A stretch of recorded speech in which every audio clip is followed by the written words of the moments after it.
Hi everybody, Beige here, or Ryan from CG Airsoft. Today we're going to go over some really basic after-game rituals for taking care of your AEG, specifically focused a bit on M4s, but general tips for any AEG. Bit of a disclaimer guys, of course this is going to be a little bit technical, nothing too crazy of course, we're not going to get into the gearbox. However, be aware that if you're not comfortable doing this, have someone that is a bit more comfortable doing this for you, and make sure that you know what you're doing. We are not here to break your gun, of course, or anything like that. So if you do while doing this, that sucks and it's on you. Sorry about that.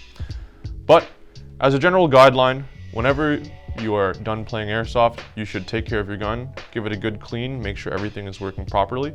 Generally, you do not need to open the gearbox for your AEG unless there is a serious issue or you need to upgrade it, and you will know because it either won't shoot or you want it to shoot better.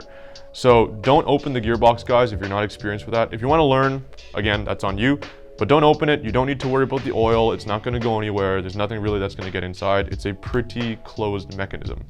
What we're going to go over today is just cleaning the outside of the gun to make sure you don't run into the issues where the gearbox kind of fails because of that stuff, and cleaning your barrel, which is going to affect your groupings and accuracy. So you're going to need a Torx or hex set usually for most guns, a precision driver set like we went over in our items that are not gun related video is a great thing to have. Another good thing to have is a large kind of Phillips screwdriver for tightening your buffer tube. You might not always need this, but if you do, get one of those. It's pretty cheap. They're pretty easy to get. And iPro, because if we're discharging BBs, it's always good to have iPro on you. For cleaning our barrel, we're going to need a cleaning rod. Most guns should have this. If you don't have this, ask your local store and they'll probably sell you these for really, really cheap. And something like shop towels or paper towels. I prefer shop towels over paper towels for cleaning my barrel because they tend to be softer, less particulate matter, and they're a little bit more sturdy. So you brought your gun home and it's nice in a gun bag or a case. Try to make sure you clean your gun every time you bring it home, especially if you're playing in adverse conditions like outdoors where it's wet.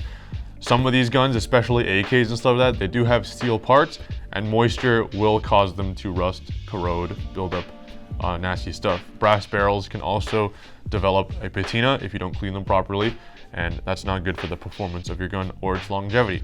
So if you have it in a soft case, that's nice. If you have it in a hard case, make sure to open up that hard case, dry out the gun, let it air out. Even if you have it in a soft case, take out the gun, give it a quick wipe down, make sure there's no moisture, no dirt and stuff like that.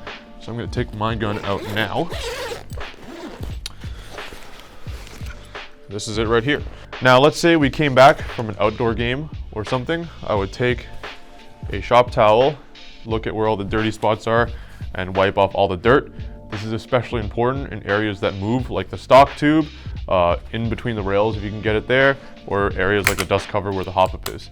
Now that's important because dirt will eventually build up, and if you let it gum up in there and sit for a while, especially if you're not playing for a while like we are in this current pandemic, there's a difference between babying them and taking good care of them.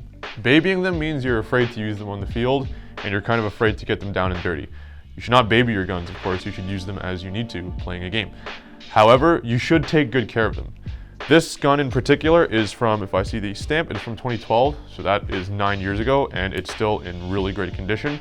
My other lower is also from that time period, and my AK is like 4 or 5 years old at this point, and they all look almost new, and I play quite a bit, and I use my guns quite a lot, and that's because I take care of them, and I make sure to clean them up, and to make sure everything feels nice and smooth. You're gonna get scratches on it, and the first scratch is gonna suck, but once you kind of suck it up and stop being a weenie about it, those build character. What doesn't build character, however, is just having gunk and random dirt on it. So first things first, before we tackle any of this maintenance issue and stuff like that, we're going to make sure the gun is empty, and that's why I have iPro here. I'm going to put on the iPro, and you guys do this at your own discretion, but point the gun in a safe area. This one still has a battery in it, and fire it on semi a few times. Okay, cool, it's empty. If you have a max unit like I do, there's a little button release at the bottom. Make sure to press that before you fire it on semi to make sure there's no BBs in the gun. All of the maintenance we're going to be doing, very, very basic field maintenance, is going to be done with the battery outside of the gun.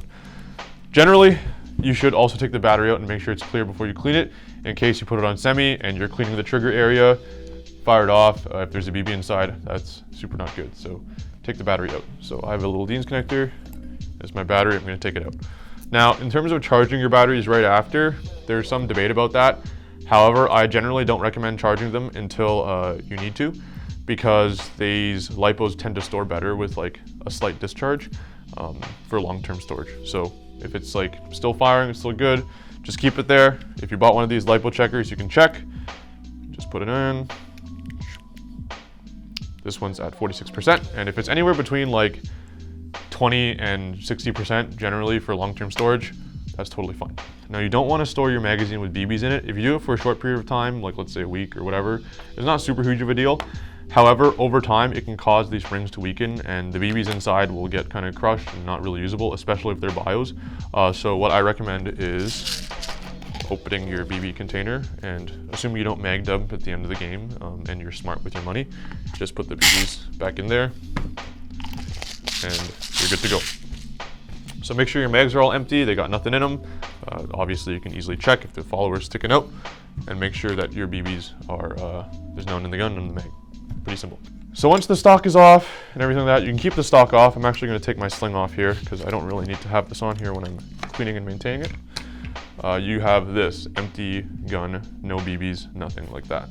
So once it's empty, you can kind of give the buffer tube a quick wipe, make sure that your stock doesn't have any grittiness going on, and check for wobble. So checking for wobble in parts that normally aren't supposed to wobble. So your buffer tube is supposed to be pretty tight, you don't want that to wobble.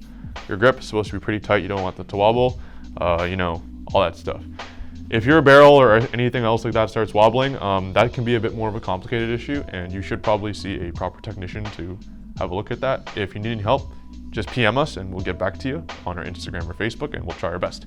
So if your buffer tube is wobbling, that can be actually pretty dangerous, because generally for most M4s, your buffer tube is where your battery goes. And you do not want any parts where there's potentially short-circuiting issues or stuff like that to have wobble, because if it wobbles, you can cause a short in the wires and you can blow up a battery, or the gun won't shoot, or something terrible like that. So the basic way to fix that is you can take a flashlight and look into the buffer tube. Most buffer tubes will use a Phillips head, a number 2 Phillips or something like that. So you basically take this, you stick it in there, and you kind of fish for that screw. Another way you can do it is just have a flashlight, you can get it, and you can just give it a bit of a tighten, and once it's tightened up, you check there's no wobble, and you're good to go. So another thing you might want to check after your buffer tube is tightened and everything you need to tighten, like the rail or whatever, is all nice and tight, you want to check your motor plate. So your motor for most M4s will be in the grip, if it's an AEG, of course. So you want to make sure that this is on tightly and it doesn't have any like push back over here. And the reason for that is because if this comes loose and your motor starts backing out, you can actually start to kind of damage the gears on the motor and inside your gearbox, which is not good. So for most hex keys, they tend to be 2mm in Airsoft. For some reason, 2mm hex is the magic number for Airsoft. So you can either use a 2mm hex, or you can use a T8, which I have in this little precision driver here. So you want to make sure that this is tightened down. You can just kind of tighten it down really quickly like that. Bam, cool. And that has no kind of wobble. It shouldn't press down, it shouldn't feel like a button. Of course, when you're cleaning, make sure your optics are clean, your flashlight and all that stuff. Make sure your buttons are all working good. If you need to replace elastics and they're broken, replace them. Make sure when you get to the game, you're not sitting out for half the time because your gun has an issue. You want to make sure when you get to the game, your gun's working and it's all good, and that is your responsibility. So we're going to get into something that has a lot of misinformation out there, and that is cleaning your inner barrel. Now, before I get into the nitty-gritty of cleaning your inner barrel, first of all, it's actually really quite easy. Anybody can do it.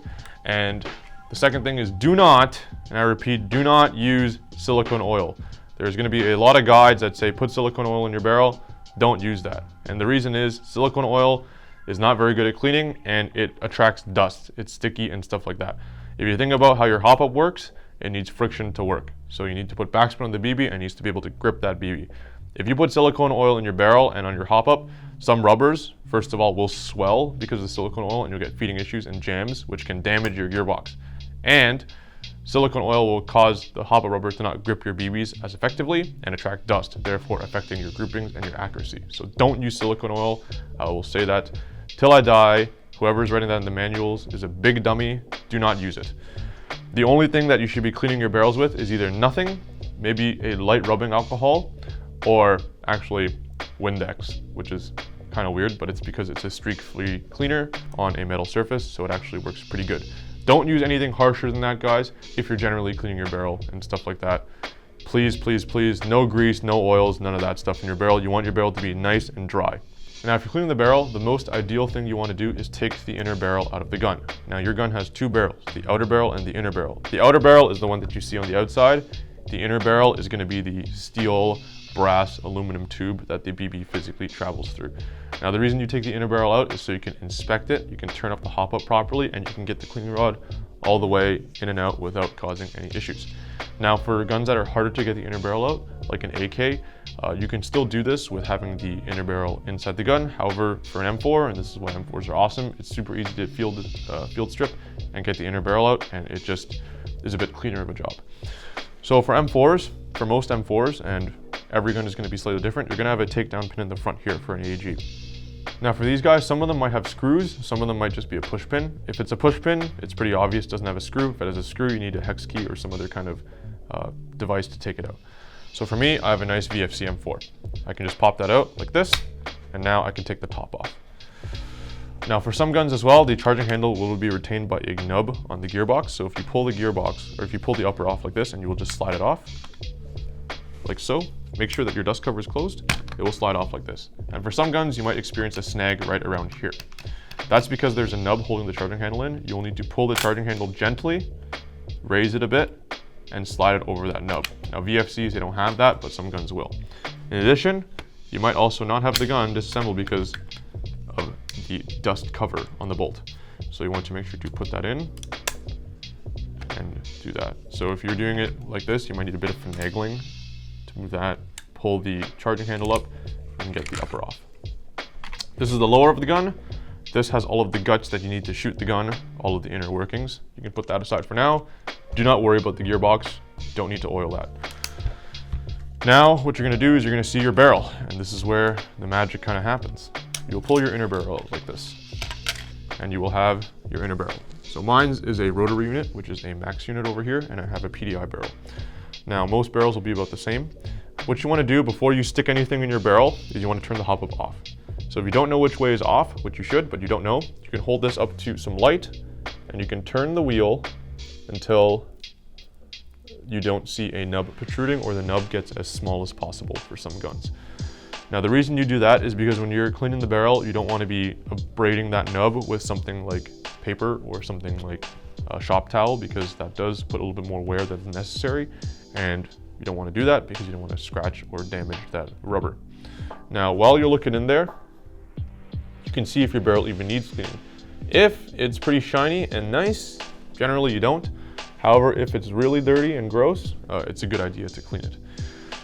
So to clean it, I basically just take my plastic cleaning rod here, and I typically do it dry. If it's really caked on there, you can use a little bit of alcohol. Don't use too much, but I generally do mine dry because I don't really feel like you need too much of a dissolving action.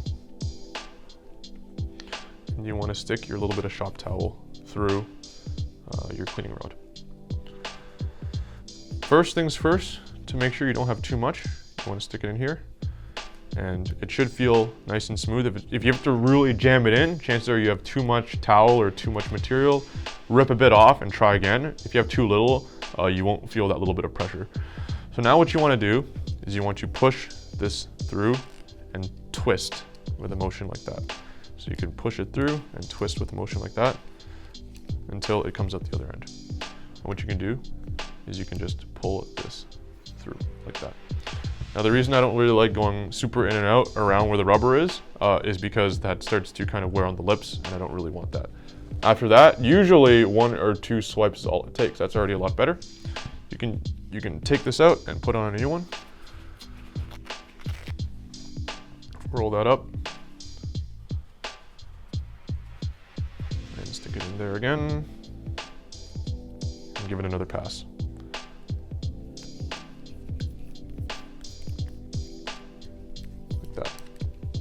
So once you look at it and you see that it's nice and clean and shiny, you also want to look at where the window of the hop-up is. You want to look at the window because you don't want it to be twisted. You want it to be as centered as possible. So usually with most barrels, you have a little bit of left and right give. So you want to make sure that that window sits nice and centered, so that way your BBs don't go left or right.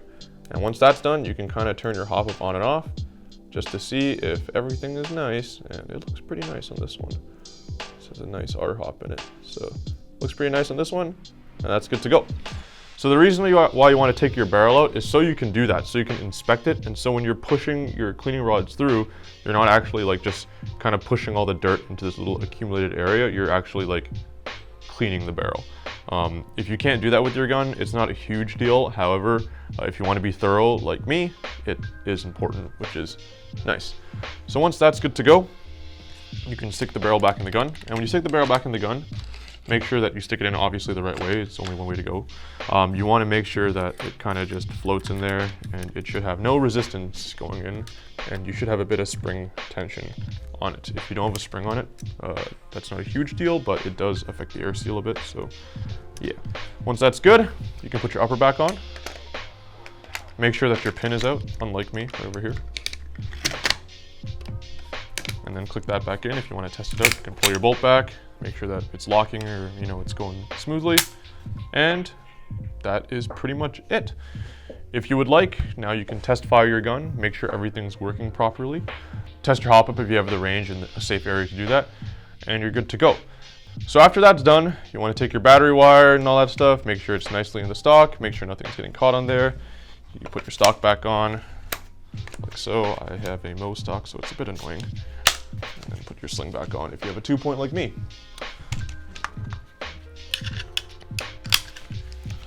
So once that is done, and your gun is nice and clean and good to go, make sure all the selector switches and stuff move smoothly.